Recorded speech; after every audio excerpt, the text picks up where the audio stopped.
This is Trend Following Radio, where great thinking comes alive. Nobel Prize winners, legendary traders, best-selling authors, and the pros that know what drive us irrational human beings. I am your host, MICHAEL COVEL. Not filtered, raw, honest. That's my passion.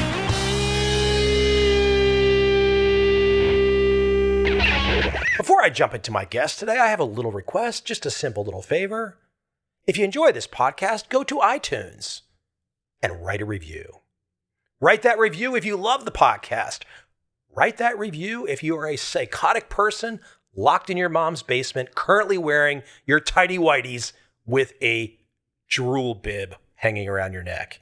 Either way, I want to hear from you. The good, the bad, and the ugly. My guest today is Cyrus Farivar. He is a senior tech policy reporter at Ars Technica. We dive into a very, very interesting new book that he has out, Habeas Data. This is a definitive look at where we stand on something that affects us all. The surveillance state. The technology of the surveillance state. The legal framework backing it. Law enforcement. Liberty. All of these topics we dive head on into today. I can't say Cyrus and I have the exact same opinion, but you know what? I really respect the work that he's done. Assembling this foundation. And look, our disagreements really are fair enough. Can we really trust law enforcement and the government with all of this surveillance power? Or can we not trust them? I don't trust them. I don't trust them at all. I think there's more than enough evidence not to trust them. But Cyrus does give the opposite side. He does lay out a very pragmatic case. Actually, in his book, he lays out both cases. To some degree in our conversation, I, having a biased view, kind of probe and prod a little bit. But this is one of these topics that we all absolutely have to have our arms wrapped around. Because that surveillance state, it's growing and growing and growing. You tell me when it's going to stop. I sure as hell don't know. I hope you enjoyed this topic today on Trend Following Radio.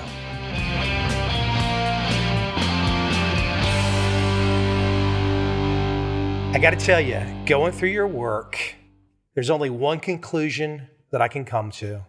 One simple conclusion when it comes to the surveillance state. Forget the conspiracy theories, forget all the whatever. Cyrus, we're fucked. Am I completely off base?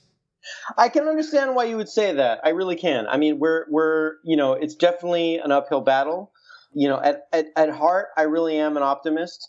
So I would like to believe that we aren't totally screwed. I would like to believe that there's room for improvement amongst our well-intended policymakers. I mean, one bright spot at the end of the book that you probably recall is something that exists, where I live in Oakland, California. And we have something called the Oakland Privacy Advisory Commission. And this is a little group that's appointed by various members of the city council. And they act as a privacy watchdog on the city of Oakland. And they require that any agency, usually the police department, come before the commission and present, what they want to do in terms of acquiring surveillance technology. And they have to have a whole discussion about it. And it's very civil and very interesting and very thoughtful. And so, that does give me hope. But I can understand, where you're coming from. Yeah, I'm calling you from Asia right now, and I'm not too far away from China. A lot of people know what's going on in China. If you walk down the street, basically, and you jaywalk, they've got facial recognition. And I guess by the time you get home, maybe even to your email immediately, you get the ticket. And perhaps they're already debiting your account. Who knows? So the technology is already there. I think the funny thing about America that I find, though, and you really map this out over a broad range of court cases, but the court cases are behind.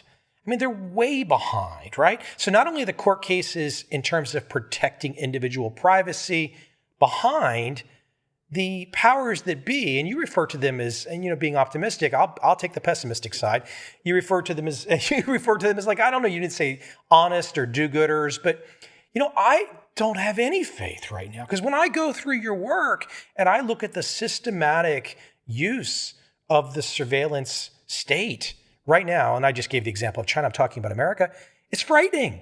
It's frightening. You know what I would love for at the top of this right now? Why don't you give perhaps 5 or 6 things that are taking place right now that we don't even think about that are collecting our data? I mean, we know our phones are, but do we know how much our phones are collecting? I mean, there's a lot of surveillance tools that are in use across America right now. And there's various kinds of tools that exist. I write a lot about license plate readers. These are specialized cameras that capture people's license plates at up to 60 plates per second, which is incredible speed.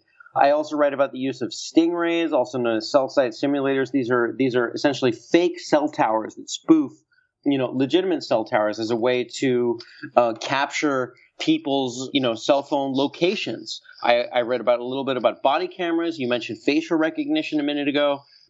Facial recognition is something that is in use by some public agencies. As far as I know, it's not in use by any law enforcement agency, any city law enforcement agency in the U.S., but I do anticipate that literally any day now that will come. You mentioned how it was been deployed in China. I reported recently on the use of facial recognition by police in Wales in the UK. This is a technology that exists right now in the world, and it would not surprise me at all if a American law enforcement agency, literally tomorrow came out and said, hey, guess what? We have facial recognition on our body cameras, or we have some other tool that has facial recognition capability. This is a technique and an ability that is inevitable, right? It's going to happen sooner than we realize. Look, I think you refer to a study from Georgetown called the Perpetual Lineup. Half of the adults in the U.S. are in a facial recognition database. The question I would immediately think of is the half of Americans that are in that database, the 175 million people. That's clearly not all from law enforcement arrests and whatnot. That's just gathering pictures. I mean, of course, look, if you get your driver's license these days, it's digitized. I guess that encompasses all of that. But 175 million people are already in a facial recognition database. No one told me about that. Yeah, no, that's very true. I mean, 175 million people are in a facial recognition database, but every American who has a driver's license with their state DMV or a state issued driver's license or a passport, right, obviously has their face, a really high quality picture of their face in some government database already. Facial recognition and many other technologies are not typically surveillance technologies that we, the people, right, we, the citizenry, specifically approved. I think law enforcement for decades now, if not longer, has taken the view, generally speaking, that they should be very aggressive with their law enforcement, and they should use every tool, every piece of technology, every technique available to them as a way to, catch bad guys. Well, that's what they say they're trying to. For the amount of surveillance that's now going down the pike, this is beyond just capturing bad guys. This is about cementing power. This is about cementing jobs, those in the surveillance state that want jobs, that want power. This goes well beyond bad guys. We're not all these bad people. We're not all criminals. No, I totally hear you. I mean, if you look at license plate readers at one example, right, these are specialized cameras that, as I said, can capture at speeds up to 60 plates per second. These are in use, where I live in Oakland, California. They're in use in cities all across America, in Seattle, Los Angeles, Chicago, New York, Houston. Practically every place you can think of, license plate readers are already deployed right now. They exist on the streets of America. This is not conspiracy, near future paranoia. This is real, right? This is right now. Law enforcement are using this. If you ask the question, what is the hit rate for license plate readers? That is to say, these specialized scanners that are looking at unknown plates and comparing them against known vehicles that are wanted or stolen, amber alerts, silver alerts, senior citizens who have gone missing for whatever reason.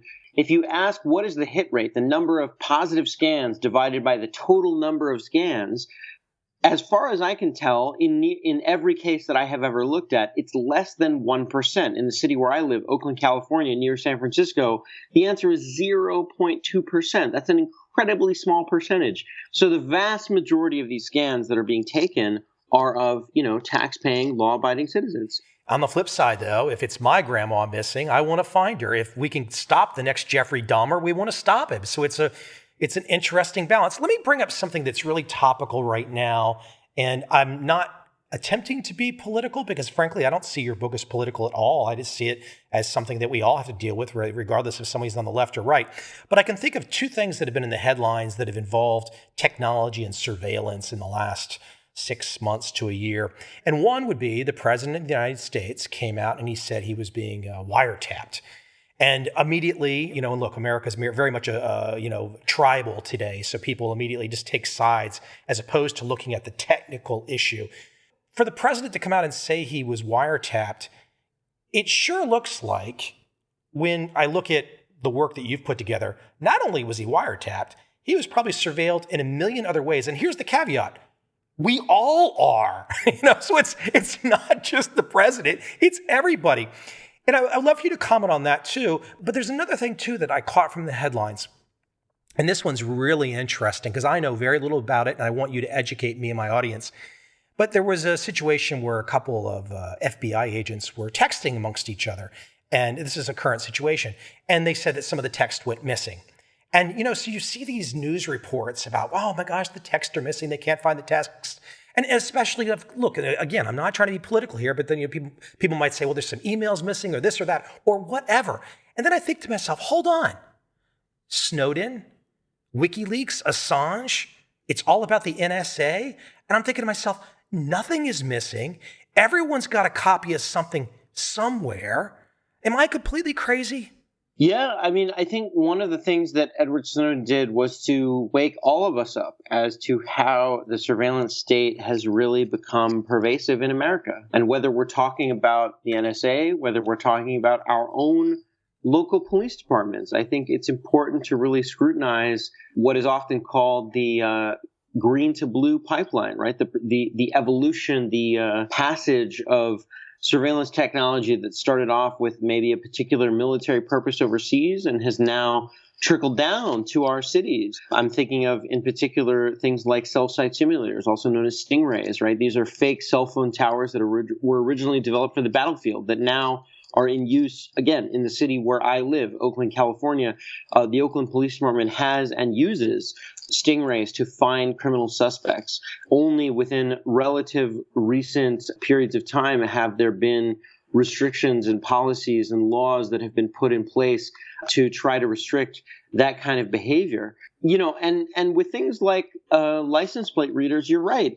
Some of us, I think, would feel that the use of license plate readers would be considered to be surveillance. I filed a public records request years ago with the Oakland Police Department, and I asked for them to provide all the times that my license plate had been scanned around town, and they provided me with 15 or 20 odd different records of where my license plate had been scanned in various parts of the city going back a few years. And I wondered, what law enforcement purpose does that serve, right? I'm not a criminal. I've never been arrested. I've had nothing but very brief and very polite interactions with the Oakland Police Department. I've been lucky enough to have those kind of interactions with them. As far as I know, I'm not under suspicion. I'm not under investigation of any crime. I don't have a criminal record. I do wonder what purpose retaining that kind of information has for law enforcement. And if you ask a lot of police officers or chiefs or deputy chiefs or high enough officials, they'll say, license plate readers, they're not, surveillance. They're not tracking, right? They're only capturing a snapshot. But I think given a wide enough snapshot, given a long about somebody, you can really learn a lot about, somebody who, goes to church on Sunday or doesn't go to church on Sunday or goes to a mosque or goes to a marijuana clinic or goes to a sex toy shop or goes to a marijuana dispensary. Or I think I just said that actually, but, who engages in a lot of lawful behavior that a lot of us do on a regular basis, but maybe we don't necessarily want the government to keep a record of it. Yeah, you're really driving in on the word that's so terribly important there, which is the retaining of the data. I can understand perhaps some initial innocuous scanning of data, but the retaining of the data in a database, I don't know. You tell me if I'm wrong here. How can there be any other purpose to keep data from lawfully abiding citizens any other purpose than to, at some point in time, exert power on them via the state for some unknown reason? How can there be any other reason to keep that damn data? I think that's a very good question. I mean, it sort of depends on your perspective. If you're a cynic, if you're somebody who believes that the majority of law enforcement, does not have our best interests at heart, it's easy to have that perspective. I can totally understand that perspective. If you're somebody who believes that law enforcement, by and large, has our best interests at heart, and maybe there's some, bad actors who perhaps don't, you might say, well, law enforcement isn't doing it out of malice. They're doing it out of convenience and out of the fact that, no law has told them to stop. No city officials have told them to stop. Yeah, but does that pass the smell test though? I mean, that's frightening. This is the state. This is America. I mean, you've got these great court cases, these brilliant legal scholars on the left and right, really trying to argue, I think, ultimately for the individual liberty. And then we've got essentially these actors that are just part of the permanent bureaucracy that just seem to be acting on their own almost. I think it's easy to understand that, law enforcement's job is to aggressively enforce the law. And so we want law enforcement to go after the most serious crimes and to go after people who are violating the law. And I think that that's understandable. But I think you're right that we all should have a skepticism. We all, I think inherently in America, we do have a skepticism of government power. If you read our Constitution, if you read our Declaration of Independence, it takes a very skeptical view of government power. You look at literally the First Amendment of the Bill of Rights. Congress shall make no law, right? If you look at these rights, the First, Second, Third, Fourth Amendments, right? They all describe limits on the government power, limits as to what the government can do.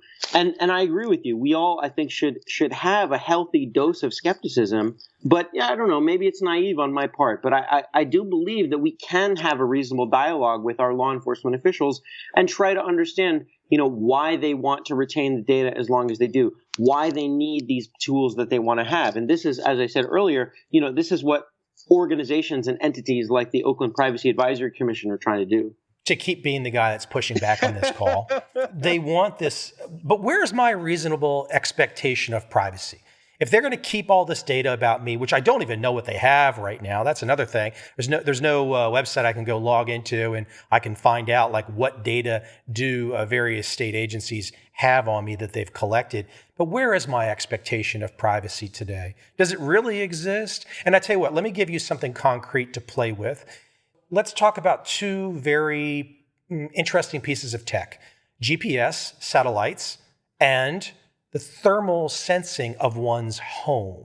Now, there's different ways, which is, frankly, I know it gets very deep in the weeds on the legal side of things, but the view of satellite tracking and the view of, the cops going by your house without your permission and using thermal technology to look inside without coming inside, these are viewed differently by the law currently, correct? Yeah, there's a case that I write about in the book, U.S. versus Kylo, Kyillo, involving a guy who was growing marijuana in his condo in Oregon. And yeah, as you say, they used, literal thermal imaging. The police believed at the time that they did not need a warrant to use this infrared scanning device outside his home from a public road to peer within the four walls of his house to try to determine what level of heat what they believed were his grow lamps to, emitting from his home. Did they get a warrant based off that? They got a warrant based off of the heat scans, yes. However, they got a warrant to search his home. However, they did not get a warrant to conduct the initial scans. No, they did not. So basically what you're saying, in terms of that, the current law structure in America is if anybody, whether it could be law enforcement or your neighbor, if they've got this technology and they want to do a thermal imaging of your house, you could just be in there with your wife or whatnot, or you could be doing something funny. You could be doing something not funny. But right now, there is no protection. In that particular case, the Supreme Court did overrule what law enforcement did. They said that if you are peering, within the four walls of somebody's house, right? Justice Scalia basically said, when there is an instance where you're using a technology that is not in common use, and now we're several years removed from that decision. But so we don't know, because infrared scanners now are pretty common. You can now get an add-on for your smartphone attached to your iPhone or your Android device that turns your phone into an infrared scanner. Those devices are now much more common than they were at the time. But at that time that case was decided, Justice Scalia, writing for the court, said that that was not okay to run this kind of heat scan for things that were emanating from your home. As such, he was talking about something that was not in public use to, quote, explore details of the home that would previously have been unknowable without physical intrusion. The surveillance is a, quote, search and is presumptively unreasonable without a warrant. That's talking about government actors. You were talking about, what if your neighbor or your friend or somebody, in your community is using such a scanner against you? The Fourth Amendment, it's worth repeating, protects us against unreasonable searches and seizures by government actors, right? If you come to my front door and use an infrared scanner or a drone or anything else, right? The Fourth Amendment does not protect me against you. It protects me against the overreach of the government. While we're staying on technology, while we're staying on the home, is there technology right now, though, that allows law enforcement, the government, the end around? So they can't use the infrared, okay? But for example, my cell phone's with me all the time. I have no earthly idea what my current rights are. And this is going to open up to the Apple conversation in a second, but I have no earthly idea what my current rights are with my phone. I don't know, for example, I don't know how I'm being tracked with it. I don't know who can follow that tracking. Where can they go? So are there end of rounds with technology? Meaning it seems like in some of the cases you've discussed, that these technologies, there's kind of like a dividing line, like, well, this technology is kind of like over here, this one's kind of like over here. And to me, it's like they're all getting to the same point. Yeah, no, that's true. I mean, when you dig into, law professors and other legal scholars, right, they draw under American law this norm of what is considered to be a search and what is not considered to be a search. Again, it's worth repeating that the Fourth Amendment protects, anybody in the U.S. against unreasonable searches and seizures, right? And what is unreasonable, what is reasonable, what is a search, what is not a search is a matter of some debate, right? There's lots of information that the police can gather and do gather on a regular basis, whether it's phone metadata, whether it's license plates, whether it's, in the very near future, our, facial scans. Those are things that, for better or worse, the law at the moment recognizes those as not a search, as not requiring a judge to sign off on in the interest of probable cause, right? And we draw a distinction, again, rightly or wrongly, this is what American law is at the moment, between content and non-content, right? You were talking about phones earlier. So one of the things that Snowden revealed in 2013 was the existence of this, what we call the Section 215 metadata program. Right? This is a program that existed from 2001 until 2015 and continues today, although in a modified form, that captured the phone metadata, right? Who called who and when for how long over the course of well over a decade. And it captured data on all of us because according to a Supreme Court decision from the 1970s, we don't have what is referred to as a reasonable expectation of privacy in our phone records. The NSA is not listening into our calls, but they don't need to because they have so much data about who is calling who for how long. And again, given large enough sample size, even if you're just looking in metadata, you can learn quite a lot about somebody. So let me throw this out there. You're throwing the two words on the table, reasonable and unreasonable. And we are putting our faith in government officials to be ethical, moral, honorable people, that they are going to do their level-headed best to stick to those. I mean, because it's interpretable. I mean, it's variable. It's not like, okay, it's not strict, it's not defined. I'll give you an example in my life. And you mentioned this earlier with the FOIA request. I have successfully used FOIA on the federal, state, local, town level. I mean, just for over the course of my career to obtain documents for assorted things. And one of the things that I learned very early on is, usually government employees don't like to deal with FOIA, but sometimes it's younger staffers or they're not that experienced or whatever. And I've had this happen at least twice where I was given documents via my FOIA request. And then I said, okay, I'd like to get copies of these. And they say, oh, sure. And they looked through the documents they gave me and they said, oh, we weren't supposed to give you those documents. You can't have copies of them. Oh, hold on. The bell's already been rung. I saw what the documents were. And you know what the documents were? The documents were CYA for politicians. And so I just don't believe anything. I think it's all one big, you-know-what to protect power. Okay, you got to calm me down some. I can definitely understand that perspective. I think it's understandable. It really is understandable, why you might have that perspective. I mean, I think, there's an entire group of law professors and legal scholars that have really thought about what the definition of the Fourth Amendment really is. And when we talk about what is reasonable or unreasonable, I think that, there's certainly a tribe of professors. I'm thinking of people like Paul Ohm, OHM from Georgetown Law.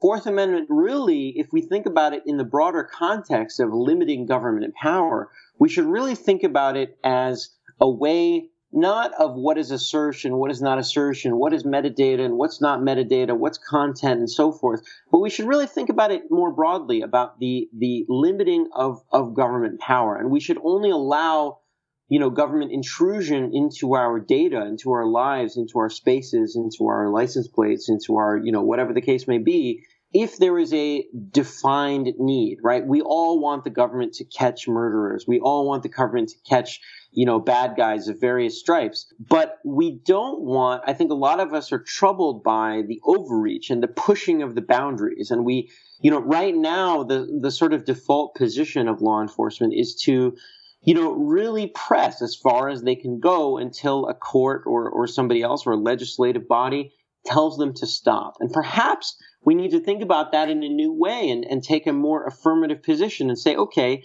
if you are law enforcement, if you're the FBI, if you're a county sheriff, if you're a city police, maybe instead of doing the search or doing the activity ahead and asking for permission or forgiveness later on, maybe we should flip it around and ask them for affirmative permission ahead of time.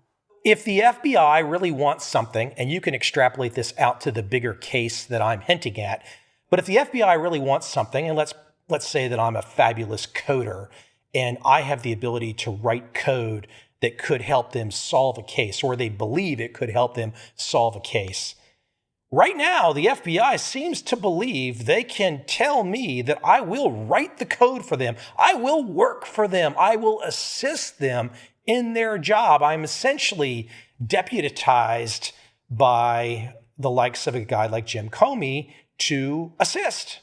This seems to be the state position at the moment. As I was saying earlier before we so rudely got interrupted, technology bites us sometimes.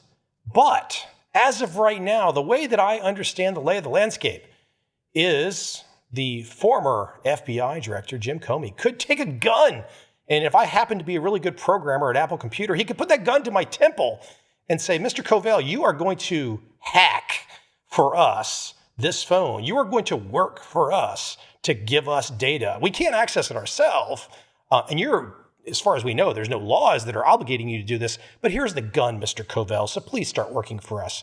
Am I completely crazy? Is this what happened? Well, I'll assume that you're employing a gun here as a metaphor and not as a literal gun. But I believe sort of what you're referring to is the Apple case from the spring of 2016, stemmed from the tragic terrorist shooting in San Bernardino, California in December 2015, where a guy by the name of Sayed Rizwan Farouk and his wife decided it would be a good idea to shoot up an office party at the county health department where he worked as part of that, again, incredibly tragic terrorist attack. both perpetrators died as part of the attack. So we don't, we can't question them, and we can't, simply ask them to unlock the phone that was seized at the time. In the spring of 2016, the Department of Justice tried to access the phone that Mr. Farouk used during that attack and previously. And that phone, of course, was encrypted. It was an iPhone. I believe it was a 5C. It actually didn't belong to him. It belonged to his employer, the county public health department. But he used it, and presumably, his data was on it. There was sort of this very strange situation where the government, the Department of Justice, as part of their efforts to investigate this horrific crime, tried to, use whatever means they had available to get into this phone. They took the incredibly unusual step of getting a magistrate judge in Southern California, in Riverside, California, to sign off on an order that would compel Apple, the maker of this phone, to basically break its own security and re-engineer customized firmware so that the Department of Justice, rather than be stymied by the auto 10 passcode lockout that I think a lot of us who have iPhones, myself included, have, right? The idea is that if your phone is stolen and you don't want just anybody to be able to get into it, you want there to be a way for the data kept on the phone to be deleted if the wrong person has that phone in their possession, right? I think we can all understand why that would be useful.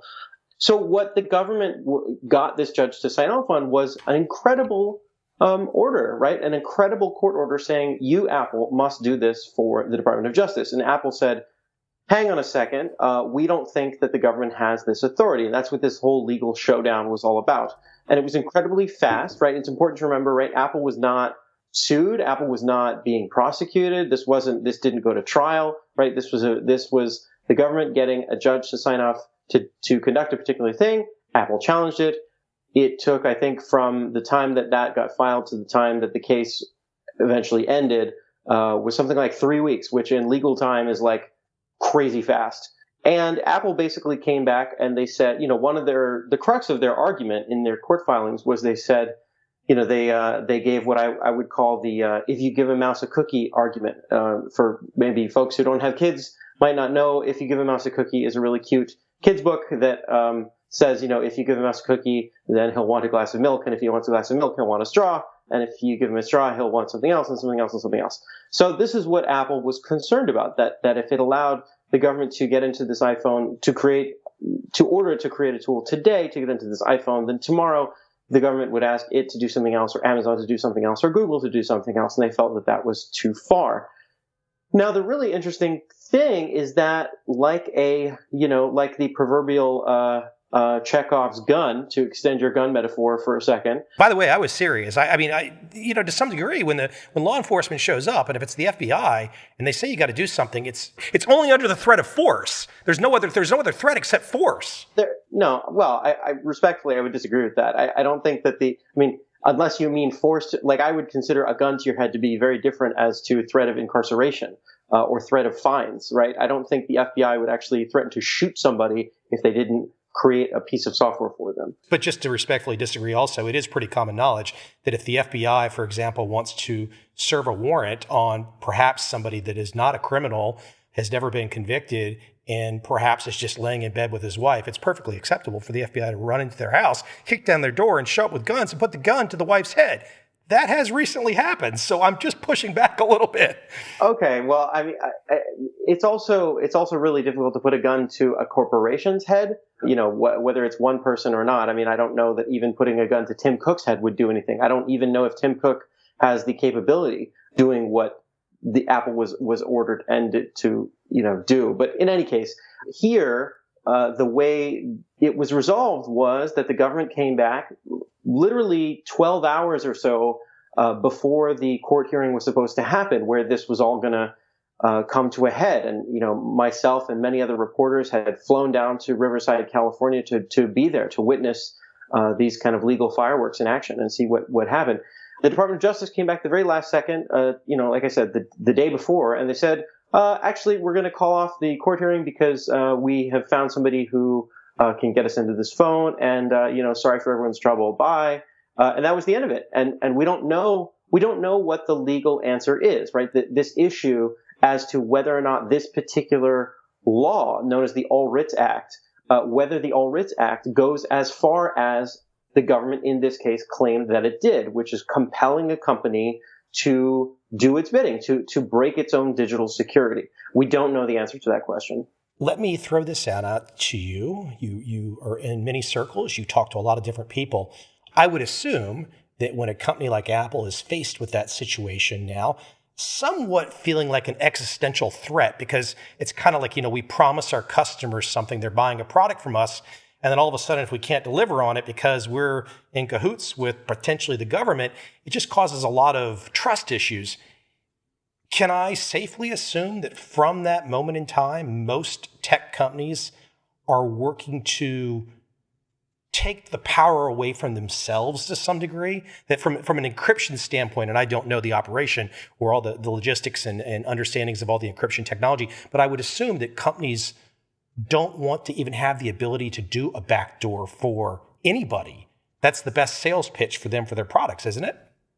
You're right. And I think that this is a very difficult problem to try to solve. Anybody who has tried to have good security on their own, whether it's a smartphone or their own laptop or their, tablet or anything else, knows, right? If you have two-factor authentication set up, if you have a YubiKey set up, right, a physical USB token to add security, right, it makes it more difficult to use. You have to get a second code. You have to enter a second thing. You have to, take an extra step, and it's a little bit more inconvenient in the name of having better security. In the case of Apple, right, so Apple was not, right, so it's important to remember, Apple is not a company that is some sketchy, firm that's off in the wilds of, Russia or somewhere that does not comply with American law enforcement. They do, and they have for many, many years, and they still do now. Apple will, if presented with a warrant, hand over to the government the contents of somebody's, iCloud account, right, for example. What they were asking them to do here, they felt was going too far. And Apple, in the wake of Edward Snowden, has changed its ability, right? They've said, since I believe iOS 8, they have said, we cannot open your phone. We cannot get at anything on your phone. Things on your iCloud account are different, right? So we can get that. We can hand that over to the government. To re-engineer iCloud in such a way, such that I believe the term you're looking for here is what's often called a zero knowledge proof or zero knowledge encryption, would make it such that if you lose your password to your iCloud account under this, imagined version of iCloud, it would be like losing the password to your Bitcoin wallet or to your PGP key or something like that, right? If you lose it, you're screwed, right? There's no reset option. There's no way to help you. And I think for most people, that would be unacceptable, right? If you had an account where you lost the password and then all of a sudden you find that you've lost, 10 years of pictures of your kids, I think for most people that would be really, really unacceptable. I think Apple is trying to figure out how they can have a mass market product that is also privacy minded, and that, for better or worse, that is the balance that they've come to. I'm not going to reveal the name because it would reveal something about me, but I had a recent conversation with a tech firm, a service provider, someone that provides online services, very well known, huge company. Most people online, you have to deal with someone like this company or a sister company like it. And I had misplaced, I don't know if it was some kind of, as you said, maybe a two-factor something or whatever, and I had misplaced it temporarily. And literally, I couldn't get anywhere on the phone. They're like, all I wanted to do was access the account to get some verification on something. And I had every bit of identity information that you could possibly name off my stuff, from credit card, name, address, rank, the whole thing. If I didn't have that code, which I eventually found, they were just like, we can't talk to you. So, it's funny you say that like it's unacceptable. And I was pretty frustrated. I was like, wow, okay, what do I do? But it seems like this path is a path that companies are having to consider. So there are companies out there that have taken even more a security-minded approach than Apple has. I'm thinking of a company called Spider Oak, right? So Spider Oak is a cloud backup service Specifically, they say that they have, again, this sort of zero knowledge approach where if you encrypt your data with them, if you back up your data with them, they can't see it. They don't know what it is. They can't access it. If you lose your password, you're screwed. And so for some people, they say, I'd like to do this. But, for other people, they say, well, that's maybe a little bit too far that I'm willing to go. There are other backup services that don't have that level of security, but that is one. Another example that comes to mind is the encrypted messaging app Signal, which is made by a company called Open Whisper Systems. Open Whisper Systems famously keeps very, very little information about its users available. I believe all they have, so there have been instances, right? So I reported on an instance where the FBI came to Open Whisper and asked for some user data. This was from October 2016. They were presented with a federal subpoena asking for subscriber name, address, telephone number, email addresses, methods of payment on two specific users. Eventually, in the end, they challenged it. Open Signal, the only information that they were able to provide was the time that a particular account was created and the date that it last connected to its servers. That's it. They don't keep any other information. It's a free service. There is no payment information. They don't ask for people's address. They ask for a phone number just to set up an account, but that doesn't necessarily mean that it's like that particular person's phone numbers. This is a philosophy that's often called privacy by design, right? So companies are saying, well, we don't want to be in the position of having to hand this stuff over, so we're just not going to collect it to begin with. Before I jump into a couple other examples, I'm curious your big picture. You've done a fabulous job of being very detailed. And unlike me, who, I clearly have a bias, I think that's going to be obvious to people that listen to this call, but I think you did a really good job of kind of laying out both sides in your piece. The thing, though, that strikes me, I really want your view on this, is that you lay out all this detail, you lay out the cases, you lay out the steps the government has been taking, the expansion of surveillance tech, the surveillance state. What's going to stop that trend line? Because it's not like we're putting it, Pandora's box has been open. We're going down the path. And I just don't see how this gets better. You made the case earlier, for example, with what's going on locally in Oakland. But big picture, at the federal level, I just don't see how this gets back to something more simple and more kind of like that we can wrap our arms around. It really feels like that we all are going to have this feeling of being naked all the time. And radical transparency is going to be where it's at. And anything we do will be covered and captured, I guess, unless we're in a lead room and we control everything. What's your perspective on that after going down this path and doing all this work? For anyone who believes that privacy is dead, I would say, okay, then give me the password to your email and the information to your bank and also your health records and also the key to your house. I haven't had anybody take me up on this offer yet. I don't think that radical transparency is the way that we will live, right? I think some things will continue to be private and people will do their best to try to keep them private. I think a really determined actor, whether that's the government or whether that's some criminal or some, terrible person who, is targeting and really trying to go after your credit card records or your phone records or anything else, right? I think given enough time might be successful, right? If you are a target of a state entity like the U.S. Department of Justice or the National Security Agency, that is a very formidable adversary. And you might have a lot more trouble than to stay one step ahead of them than if you were just facing somebody else as your adversary. Let me interject there real quick. When you mentioned the NSA and going back to Snowden, you say, if we're a target of the NSA, my understanding is they basically capture as much communication as they can, stuff that typically you would have to have a court order. So is there this, kind of mysterious X-file operation out somewhere in the Midwest with a huge compound that's literally collecting all of our communication?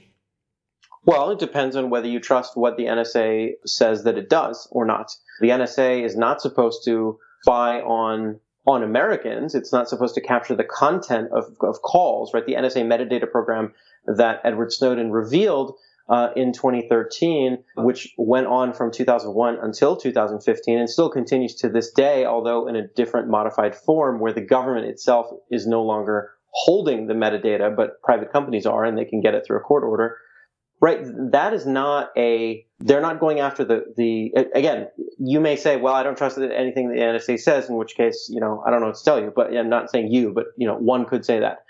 But if you take their word for it, that what the metadata program is designed to do is to capture call records between, all of us, person A called person B, who called person C called person D, and so on, for years and years and years on end, in the name of fighting terrorism, right? In the name that somehow there's a tiny, tiny needle in a vast haystack. And if only we could find out, what these patterns of behavior are, then hopefully we can, stop the next terrorist attack. This is, of course, the idea. But, capturing data of non-Americans overseas is totally fair game, right? That's what foreign intelligence entities do. And the NSA, as far as I can tell, seems to be one of the best at it, if not the best. If the NSA has reason to believe that you are not an American and you live abroad, there's I would say, a non-zero chance, particularly if you're somebody who's maybe politically active, or you have I would imagine if you're, a peanut farmer in Senegal, you're probably not being targeted by the NSA. But if you're a, international business person, if you're involved in maybe military stuff or other kind of things that the U.S. government would be interested in, again, there's a non-zero chance that your data might be captured.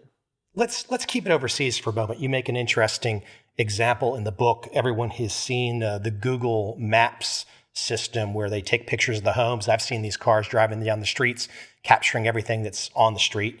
And, look, I'm sure people generally know that if I can look out the window right now and I could see some tourists, for example, and if they want to walk around and take video, whoever's on the street, whatever building, it's all fair game, right? And this is ultimately where I'm going, where that line is. But why don't you contrast, for example, how Google takes their pictures in America and how Google takes their pictures in Germany and the difference? So I lived in Germany from early 2010 to early 2012, and I was working for Deutsche Welle English, which is the German international radio broadcaster. It's sort of like the BBC World Service, but from Germany. And I had a weekly radio show in English about European science technology that was broadcast all over the world. But in any case, when I first arrived in Germany in 2010, Google Street View, as you say, had just arrived in Germany, and it was only in a handful of cities. But even then, a lot of Germans were very, very upset. This made national news for a couple of weeks. And you had, the foreign minister, you had various members of the German government talking about how terrible this was. And I think that there was sort of a default position for a lot of people, maybe not everybody, but for a lot of people saying, hey, we never granted permission for this foreign company to drive, special cars with special cameras down German streets, and they didn't ask anybody. We don't want this. This is very weird. We don't like it.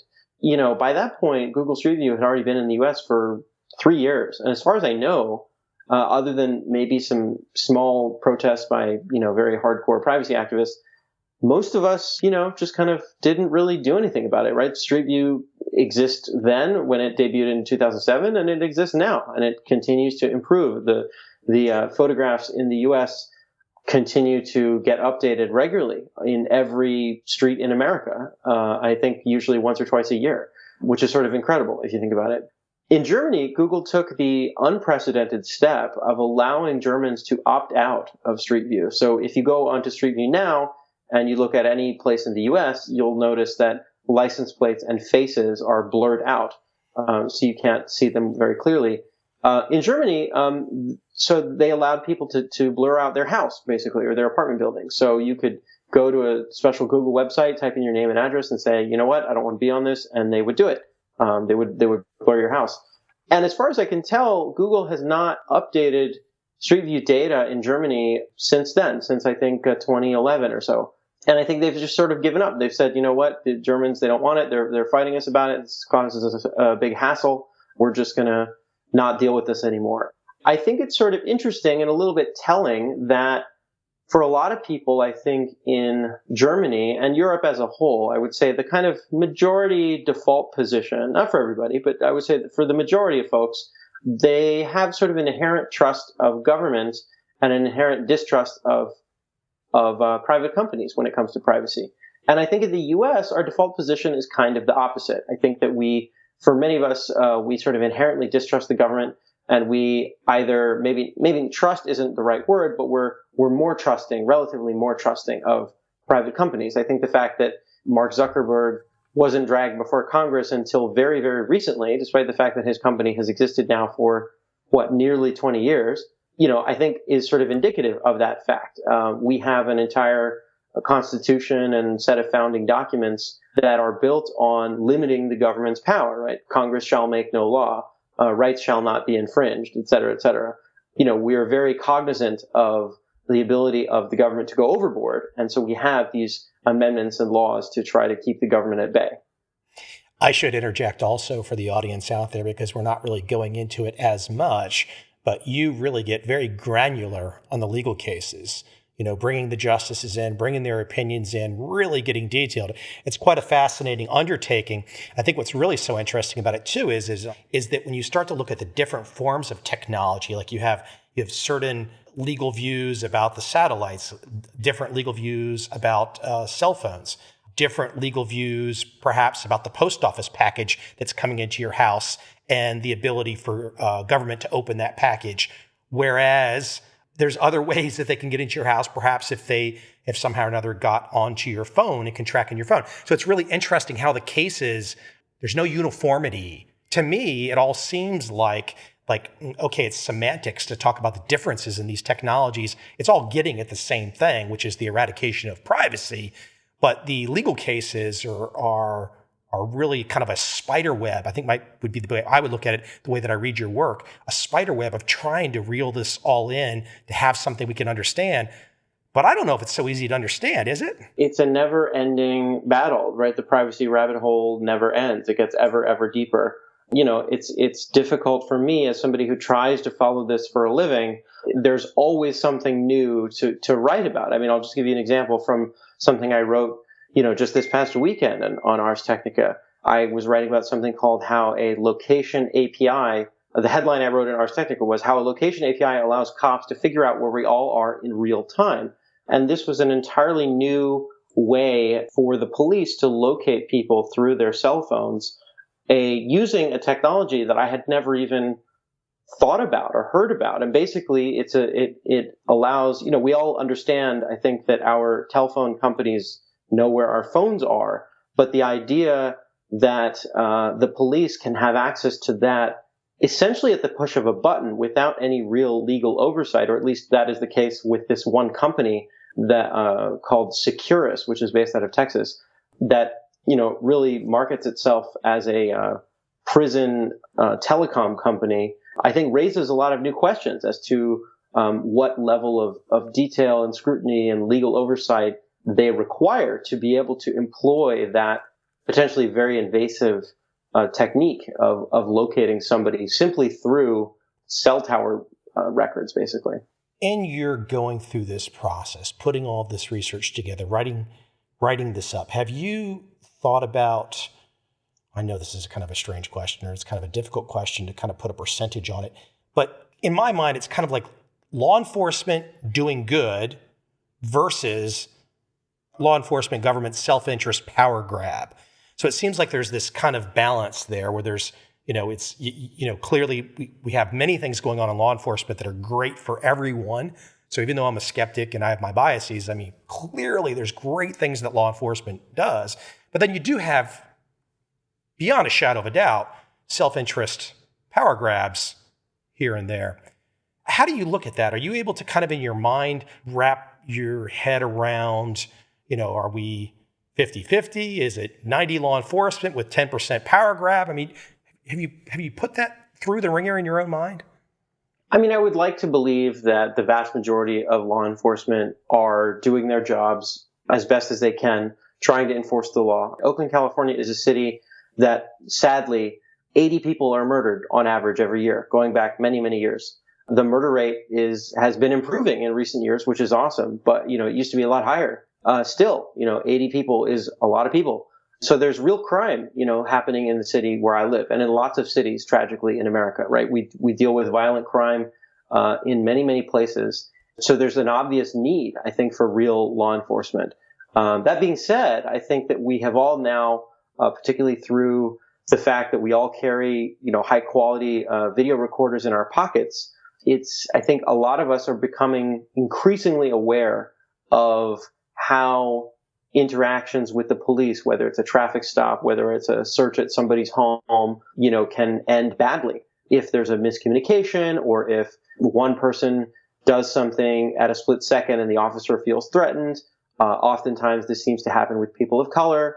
I think that I would like to believe that most officers are trying to do their job to the best of their ability and stay within the laws and rules and regulations that we as a society have laid out for them. When I was reporting on body cameras a couple of years ago, I was really surprised to learn, and this was in the wake of the Freddie Gray shooting and a number of other tragic shootings at the hands of police officers against young unarmed black men largely.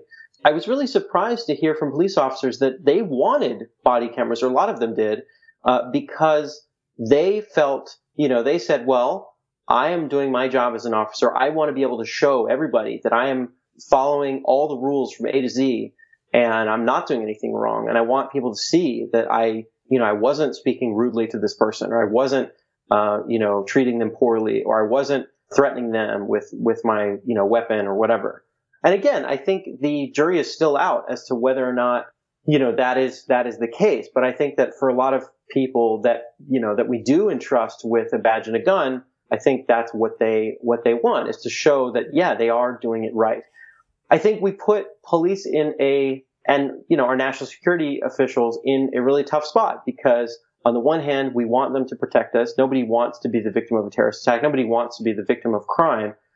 But at the same time, we're also concerned with overreach. And this is something that I do talk about in the book, is that we seem to have developed this mentality in our law enforcement where they will press as far as they can go until somebody, whether it's a legislative body or a court, tells them to stop, right? That's true in the opening case that I write about in my book, involving a guy, conducting illegal gambling in a phone booth in Los Angeles in the 1960s. Had that case, not happened, there's a decent chance that practice would have continued for a number of years longer, perhaps even to the present day. So I think all of that is to say, privacy is hard, law enforcement is hard, national security is hard. I think it takes a concerted, citizenry, people who are really thinking about these issues and trying to get the balance right. And I think that that's a very difficult proposition, but I would like to believe, I'm an optimist at heart, I would like to believe that people can have good faith dialogue and can, come to an understanding as to what tools are needed under certain circumstances. I don't think anybody would disagree with your assessment that there has been many high-profile cases of unarmed black guys being shot by cops in America. Clearly, we all know that. We have all seen the media. We've seen the stories. We know what's happening. I think one of the ways to help get that dialogue going in a more constructive way is that I don't know the numbers of unarmed white guys shot. I don't have any earthly idea what the data is. And I think it'd be really interesting and a great conversation for America, instead of just isolating one racial group where there's clearly been a problem. I'd like to know the data on all groups, because, the percentage of white people in America is still much higher. Clearly, there are white guys out there being shot unarmed as well, too. I think it'd be a great conversation if America could start with so many of these issues with the data. Because if we don't start with the data, ultimately it gets really political fast, doesn't it? It can, yeah, certainly. Different parts of America, I think, feel it differently. I mean, yeah, if you look at America as a whole, right, the black population versus the white population looks very different when viewed at 10,000 feet from coast to coast, as it does if you live in the city of Chicago or in the city of Oakland or in the city of Houston or in the city of New York or any other big city that maybe is a bit more mixed than America as a whole. Let me ask one last question. You've been so kind to give me some great insights. I kind of want to harken back to the big issue of, well, not really the big issue, but one issue we were just talking about with Google and the cars going down the street. We don't have the ability in America to opt out right now. And I'm really curious, I think you probably know. So if that car is going down the street in America, what is it allowed to capture? If I have a bay window on the front of my house and my wife or my girlfriend happens to be, she's, let's say, 75, 80 feet off the street, but if there's not a big hedge there or something, and it's in the morning and this Google car is going by and she happens to walk by naked, is it perfectly legal for Google to capture that and perfectly legal for that to be a part of the public record?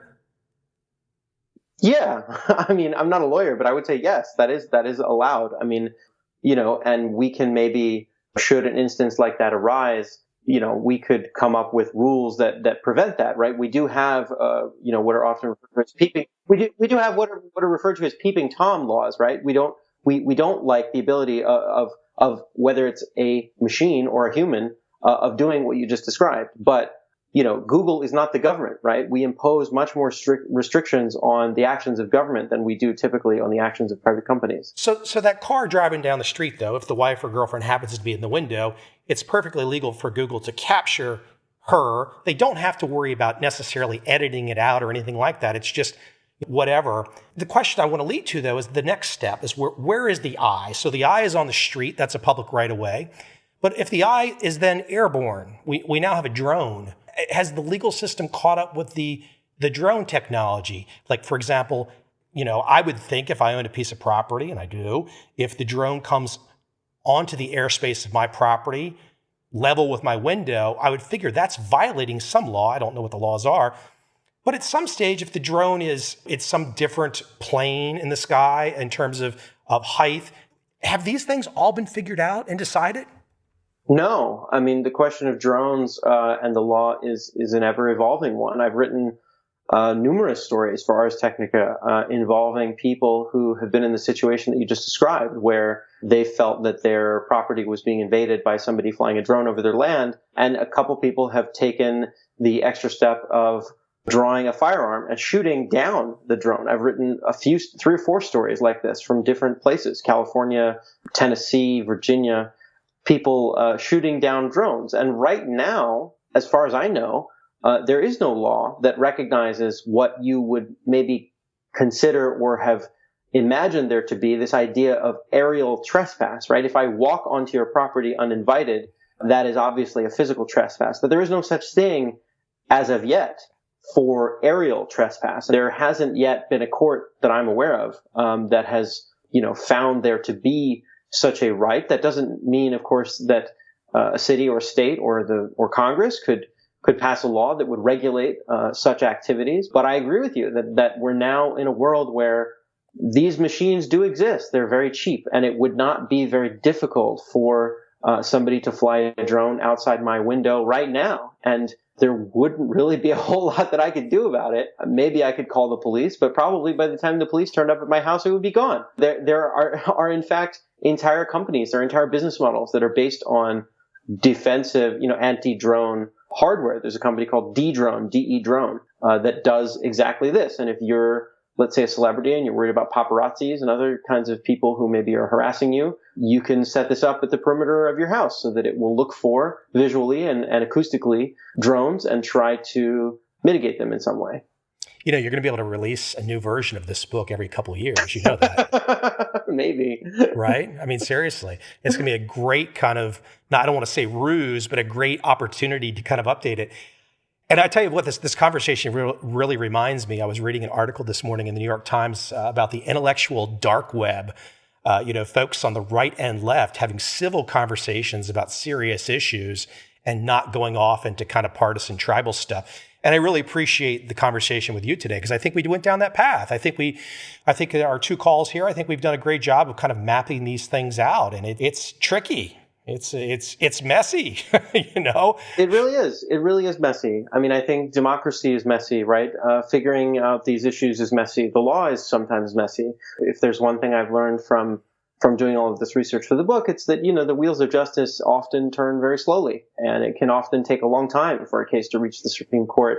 In the meantime, drones get faster, cheaper, higher, better, as does everything else in our lives. I think we need now more than ever really legislative oversight and meaningful discussion amongst one another, between our law enforcement, between our activism groups, between people who are flying drones. I think what we need is another couple-hour conversation on countermeasures. That's the only thing I want to talk about is countermeasures. How do I fight back? Because that's the next step. Is it the Guy Fawkes mask? Is it that all? It's a V for Vendetta mask? Is that what we'll all be doing?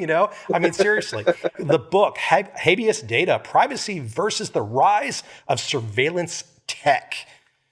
Good stuff. Good stuff. Hey, where can we send people to check you out? Sure. So the book is available, of course, at habeasdatabook.com. You can order it through Amazon, through Powell's Books in Portland, Oregon, or wherever you choose to buy books online or in person. If you want to find my journalism on a more daily basis, you can find me at the website arstechnica.com, arstechnica.com, where I report nearly daily on many of these issues, and occasionally I get to write about other fun things like, Star Trek. Star Trek might be more fun than this, yes, for sure. But I'll take Kirk over any of the new Kirks any day of the week. The old Kirk, the original Kirk, versus any of the new Kirks. The new Kirks can't beat the old Kirk. When you say Impossible. new Kirks, do you mean new captains or Kirk? Oh, yeah. There's only one captain, one Kirk, and whoever they put out there today, they're new Kirks, new captains, whatever. They don't count, man. Some 160-pound pretty boy doesn't count. I want Kirk circa 1968, man. All right.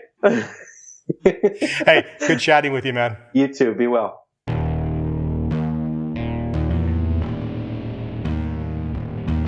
I see a time when those awake will understand how to make money in up, down, and surprise markets. Whether new trader or experienced, college student or financial advisor, protecting against a crash or just trying to make a lot of money, trend following offers everyone an answer in uncertain times. To get started immediately, send me an email, michael@covel.com. I will send you the right trend following steps to take along with my free video. But if you want to buy and hold, trust the government and trust Wall Street, this is absolutely not for you.